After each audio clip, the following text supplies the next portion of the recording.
Imagine a weapon so powerful it can bypass physics, sold for millions in back-alley shadow markets.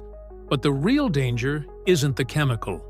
It's the psychological manipulation used to trick world leaders and terrorists alike. We are uncovering the bizarre truth behind the impossible chemistry that fooled the entire world. There is no red mercury. There never was. But that simple fact didn't stop governments from chasing it, terrorists from buying it, and arms dealers from selling it for decades. The hoax killed real people, drained real money, and manipulated real geopolitical decisions. A substance that doesn't exist somehow became one of the most wanted materials on the planet. That's not a science story. That's a psychology story. The rumors surfaced in the dying years of the Soviet Union, late 1980s. Weapons black markets across Eastern Europe and the Middle East began buzzing with a specific claim. A substance called red mercury existed deep inside Soviet military laboratories. What it allegedly did depended entirely on who was describing it. Some said it could trigger a nuclear explosion without enriched uranium. Others called it the core ingredient in a briefcase-sized nuclear device. A few versions described it as an explosive more powerful than anything publicly known.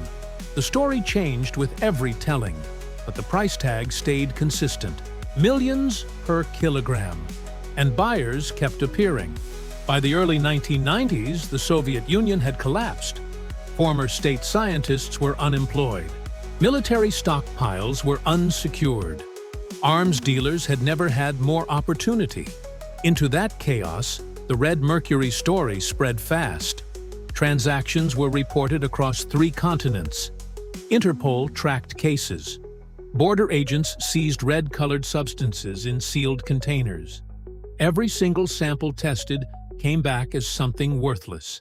Red-dyed mercury, brick dust, cinnabar, a naturally occurring red mercury ore with zero weapons application. In some seizures, the containers were simply empty. Not one sample with any claimed extraordinary property was ever verified. Not once, not anywhere.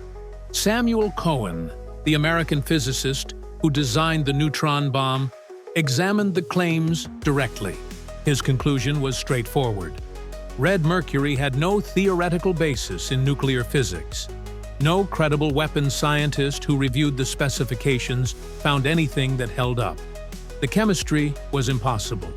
The physics was invented. The entire concept existed only in rumor and transaction records. So who started it? The most credible explanation points to deliberate Soviet disinformation. Seed a fictional supermaterial into black market networks. Watch who pursues it. And you have a self-funding intelligence operation. Buyers reveal themselves. Dealers expose their networks. The KGB collects data without spending a dollar. Whether this was the original intent or simply the most convenient explanation for how the story spread, one thing is clear. The rumor was too consistent, too specifically technical, and too perfectly timed to be accidental. But the manipulation didn't stop with the Soviets. The hoax kept finding new hosts. In South Africa during the 1990s, multiple people were murdered in disputes over red mercury deals. Saddam Hussein's government reportedly allocated resources trying to acquire it before the Gulf War. After 2001, intelligence agencies began tracking reports of terror groups seeking red mercury for dirty bomb construction. Every new crisis gave the myth fresh oxygen. Every desperate buyer created a new market for fraud. This is what makes red mercury genuinely dangerous. The substance itself is nothing. The belief in it is everything. A convincing enough lie about a weapon's existence produces the same fear response as the weapon itself. Governments redirect intelligence resources. Military planners build contingencies. Terror cells spend operational funds. The hoax does real damage without a single real gram ever changing hands. Red mercury revealed something uncomfortable about how the world responds to the idea of ultimate weapons. Logic gets suspended.